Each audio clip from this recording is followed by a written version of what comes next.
Yo, what's up, family? Before we start the video, please leave a like, subscribe, and share it in and everyone that you can, just so we can get out there a little bit more. With that being said, let's get right into it. I know you're seeing this like this ain't a Celtics game, but it's only 4 teams left, only 2 series, so I thought I should, do this game too, which was a great game. The Nuggets take a 1-0 lead over the Los Angeles Lakers, 132-126 win. This game was just a tale of two halves, really. Nikola Jokic got off to an historic start. Of course, we'll talk about him. In the first half, of course, it was a lot of Jokic, a lot of Jamal Murray.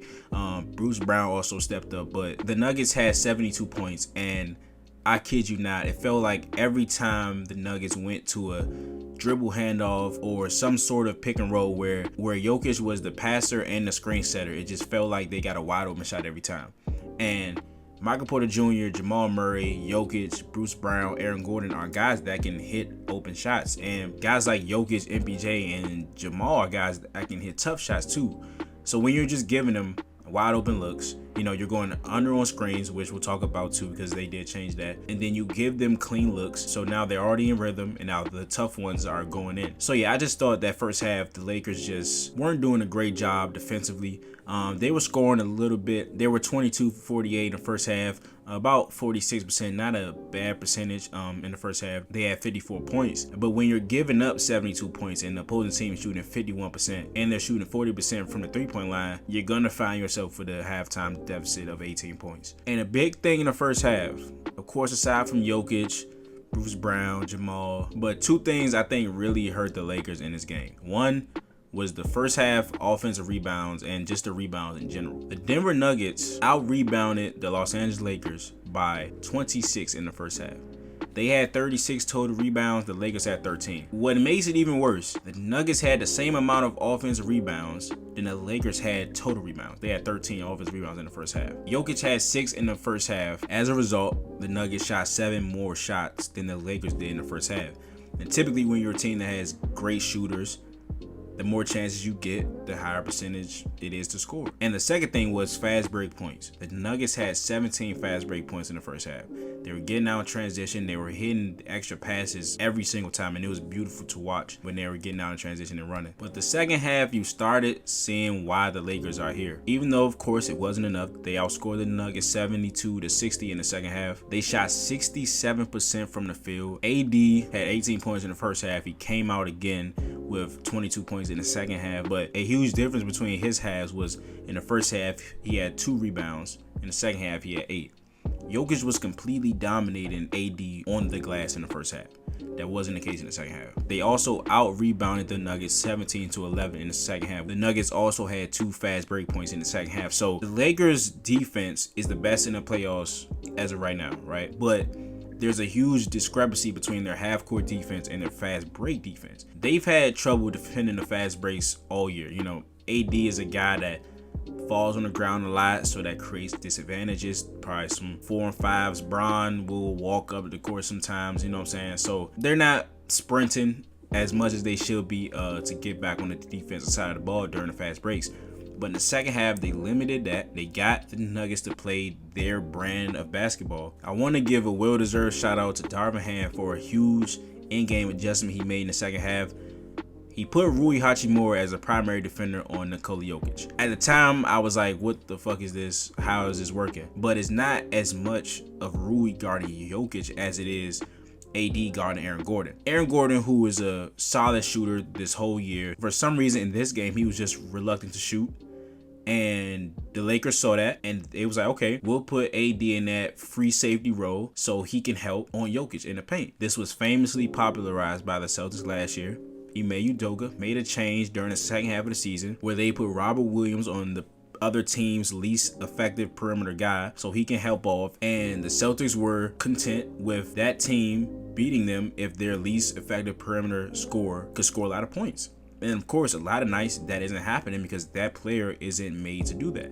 So I think Aaron Gordon is more than capable of scoring, hitting threes, and even driving if he's not comfortable shooting. But for some reason, he wasn't there offensively. And what made it worse is that when the Lakers made this change, he was still sitting in the dunker spot. So Jokic just posted up like in the paint area, and Aaron Gordon is sitting in the dunker spot. So AD is able to guard two things at the same time. I'm pretty sure this will get cleaned up. They'll either change how AG spaces the floor, or they'll put in Bruce Brown or something, but he has to be in the corner spaced out, so AD has to make a decision, right? If he's going to help, let him help all the way, and Jokic kicks it out to you, and you have to do something.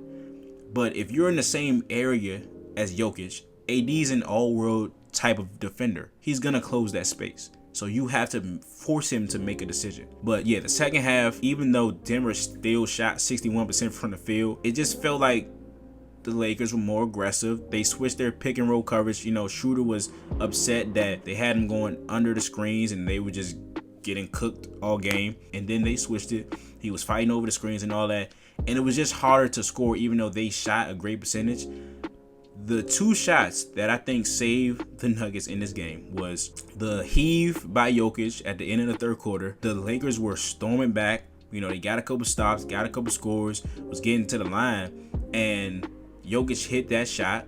I think they put him up 13 or 15, and it just stopped all the momentum that the Lakers had. And in the fourth quarter, Jamal Murray hit a similar shot. I think LeBron was checking him, and again, it's the same thing. Lakers got a lot of stops, they got a lot of scores, and it was late in the shot clock. They had nothing going, and Jamal Murray just hit a crazy shot that stopped the momentum, stopped the bleeding. Without those two shots, that's like 5 points. They won by 6. This is a totally different game.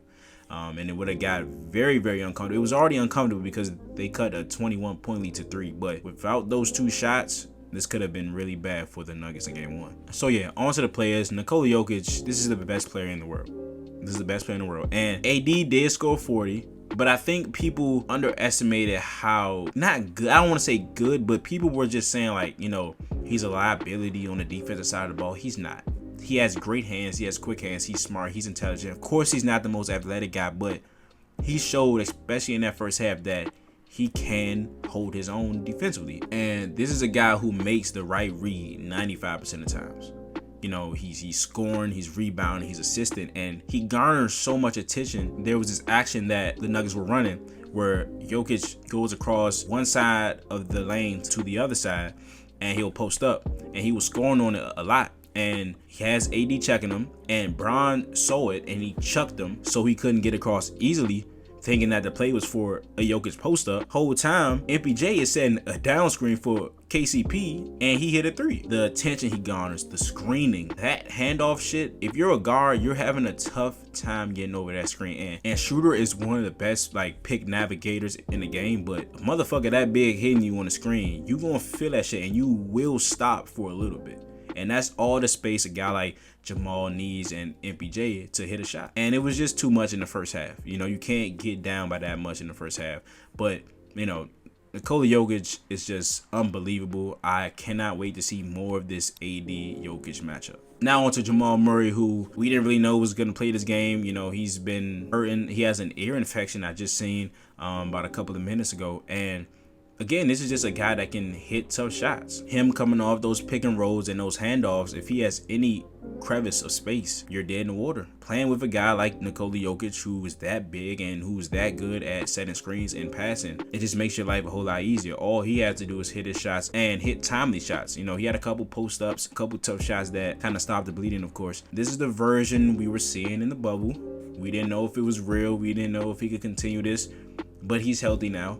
And he's showing those flashes again of being that shot maker that the Nuggets need alongside Nikola Jokic. Now, I will say he was getting picked on defensively. LeBron was hunting him, you know, off of those switches. He was taking advantage of him in the paint, but for some reason, Bron decided to shoot a 3 at the most important time when he got that switch. We'll talk about that later. MPJ didn't really have a complete game as far as like carrying it over to the second half, but this is a generational shot maker. And when I say generational, I mean efficiency-wise and size. You know, he's 6'10", and he is a marksman. He's a true marksman. It's just he's inconsistent. Sometimes he has games where he's not all the way there. But they had Austin Reaves checking him for the majority of this time, and he's just shooting right over Austin Reaves. Austin Reaves like 6'5", he's 6'10". He's not seeing he doesn't see defense. Those are the most dangerous guys. Those guys like KD, where they're so tall that yeah, the defense is right there, but the contest is nowhere near their shot. So being a guy that can hit those tough shots, and just being able to stay consistent would be huge for his team if he's able to do that. And of course, Bruce Brown, a guy who gave them a great punch on both sides of the ball, is a guy I thought can contribute for a long time in the playoffs. I remember when he was with the Nets playing the Celtics in the first round, who did sweep them, but Bruce Brown was a guy that was percolating that whole series. His energy, he's a great playmaker. He can shoot the ball, he can drive, and he's tough defensively. He's another X factor in this series along with MPJ. If these guys can continuously contribute, the Nuggets will be going to the finals. Now on to the Lakers. AD, his performance got overshadowed. He played in a hell of a game. He had 40 points and about 8-9 rebounds. But this is the AD that they need. It's tough to lose a game where AD scores 40 points because his aggressiveness on the offensive side does waver, kind of. If he's this aggressive, which he can be, because even though I don't think Jokic is a terrible defender, he can't guard AD. AD's gonna have to keep doing this stuff. Probably not 40. Hopefully the Lakers don't give up 132 points in game 2.